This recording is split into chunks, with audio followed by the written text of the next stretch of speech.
মনসা মঙ্গলে আমি মনসা করি, আর শীতলা মঙ্গলে আমি শীতলা করি, চণ্ডী মঙ্গলে আমি খুল্লনা করি, আর ষষ্ঠী মঙ্গলে আমি বিমলা করি। টানা কতদিন প্রোগ্রাম করেছো? মানে বুঝতে পারলাম না। এবছর একটা না কতদিন প্রোগ্রাম করছো? প্রোগ্রাম আমি বাচ্চাবেলা থেকে করি, 12 বছর বয়স থেকে প্রোগ্রাম করতাম। তারপর বিয়ে হয়ে গেল, বিয়ে হয়ে যাওয়াতে প্রোগ্রাম বন্ধ করে দিয়েছিলাম,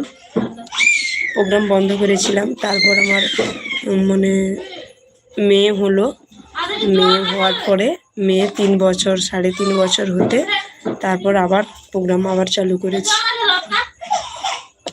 এখন আমার মেয়ের বয়স